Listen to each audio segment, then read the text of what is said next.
नमस्ते। चलिए आज बात करते हैं संघ लोक सेवा आयोग की, यानी कि यूपीएससी की। ये भारतीय संविधान और राजव्यवस्था का एक बहुत ही महत्वपूर्ण अध्याय है। सोचिए, ये वो संस्था है जो भारत की पूरी प्रशासनिक मशीनरी की, कह सकते हैं, रीढ़ की हड्डी को चुनती है। तो आज हम क्या क्या देखने वाले हैं। सबसे पहले तो यूपीएससी का एक परिचय लेंगे, फिर समझेंगे कि आयोग की बनावट कैसी है और इसके काम क्या हैं। इसके बाद हम बात करेंगे इसकी स्वतंत्रता की, जो इसका सबसे बड़ा कवच है। फिर देखेंगे इसकी शक्तियां और भूमिका क्या क्या है, और हाँ, इसकी कुछ सीमाएं भी हैं, उन पर भी नजर डालेंगे। और आखिर में निष्कर्ष के तौर पर देखेंगे कि एक प्रहरी के तौर पर इसके सामने क्या चुनौतियां हैं। तो चलिए शुरू करते हैं। सबसे पहले ये समझते हैं कि यूपीएससी आखिर है क्या। इसे आप हमारे देश में मेरिट सिस्टम का, मतलब योग्यता प्रणाली का सबसे बड़ा संरक्षक या गार्डियन ऑफ मेरिट कह सकते हैं। देखिए, यूपीएससी कोई ऐसी वैसी संस्था नहीं है। ये एक संवैधानिक निकाय है। अब इसका मतलब क्या है? इसका मतलब है कि इसकी शक्ति और इसकी नींव सीधे भारत के संविधान से आती है, आर्टिकल 315 के तहत। और इसका सबसे बड़ा काम क्या है? अखिल भारतीय सेवाओं और केंद्रीय सेवाओं के लिए सही उम्मीदवारों की भर्ती करना। अच्छा, तो अब सवाल यह है कि ये काम कैसे करता है। मतलब इस आयोग की बनावट कैसी है और ये अपनी भर्ती प्रक्रिया को अंजाम कैसे देता है। चलिए इसी को समझते हैं। तो देखिए, इस कमीशन में एक चेयरमैन होते हैं और साथ में आमतौर पर 9 से 11 सदस्य। इन सभी की नियुक्ति भारत के राष्ट्रपति करते हैं। इनका कार्यकाल फिक्स होता है, 6 साल या 65 वर्ष की आयु, जो भी पहले हो। और एक बहुत ही दिलचस्प बात कि इसमें से कम आधे सदस्यों को भारत सरकार या किसी राज्य सरकार के अधीन कम से कम 10 साल काम करने का अनुभव होना ही चाहिए। ऐसा क्यों? ताकि ये सुनिश्चित हो सके कि उनके पास जरूरी विशेषज्ञता और समझ है।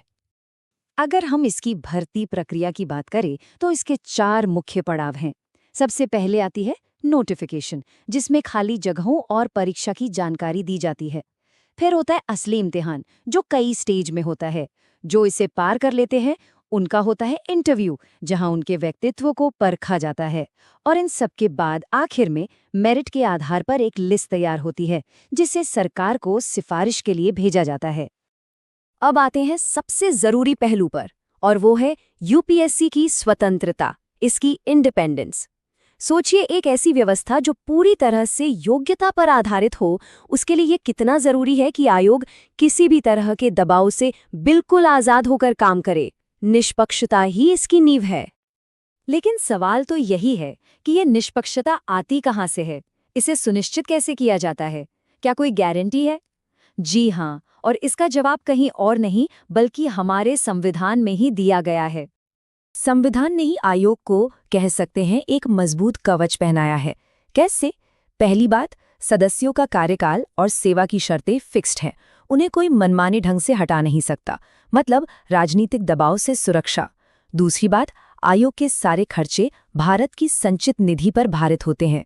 इसका सीधा मतलब यह है कि इनके बजट पर संसद में वोटिंग नहीं होती, जिससे इन्हें वित्तीय आज़ादी मिलती है। और शायद सबसे ज़रूरी, रिटायरमेंट के बाद चेयरमैन या सदस्य सरकार में कोई और नौकरी नहीं कर सकते। इससे ये सुनिश्चित होता है कि वो भविष्य में किसी पद के लालच में आकर कोई फैसला ना ले। अच्छा, ज्यादातर लोग सोचते हैं कि यूपीएससी का काम सिर्फ परीक्षा लेना है, लेकिन ऐसा नहीं है। इसकी भूमिका भर्ती से कहीं ज्यादा बड़ी है। चलिए देखते हैं कि इसके दायरे में और क्या क्या आता है। अगर आप यहाँ देखें तो हाँ, भर्ती यानी रिक्रूटमेंट इसका सबसे बड़ा काम है, करीब 60%। पर बाकी का 40% भी बहुत महत्वपूर्ण है। इसमें प्रमोशंस और डेब्यूटेशन पर सलाह देना शामिल है, डिसिप्लिनरी मामलों पर राय देना, और यहाँ तक कि सर्विस रूल्स बनाने पर भी सरकार को सलाह देना। ये सब यूपीएससी के ही काम है। और इसी वजह से इसे ये कहा जाता है भारत में योग्यता प्रणाली का प्रहरी, या the watchdog of the merit system. प्रहरी का काम क्या होता है? नजर रखना। तो यूपीएससी यही सुनिश्चित करता है कि सरकारी नौकरियों में भर्ती, प्रमोशन, ये सब भाई भतीजावाद या किसी पक्षपात से न हो, बल्कि सिर्फ और सिर्फ योग्यता के आधार पर हो। तो हमने देखा कि यूपीएससी कितना शक्तिशाली और स्वतंत्र है, लेकिन इसकी शक्तियों की भी कुछ सीमाएं हैं, कुछ हदें हैं। और एक पूरी तस्वीर समझने के लिए इन्हें जानना भी उतना ही जरूरी है। तो देखिए, कुछ मामले ऐसे हैं जहां सरकार के लिए यूपीएससी से सलाह लेना अनिवार्य है, मतलब जरूरी है, जैसे भर्ती से जुड़े सभी मामले, प्रमोशन के नियम या किसी अधिकारी के खिलाफ अनुशासनात्मक कार्यवाही। लेकिन कुछ मामले इसके दायरे से बाहर भी हैं, जैसे कि एससी, एसटी या ओबीसी के आरक्षण से जुड़े मामले या फिर ट्रिब्यूनल के चेयरमैन या सदस्यों की नियुक्ति। इन मामलों में सरकार को यूपीएससी से सलाह लेने की जरूरत नहीं होती।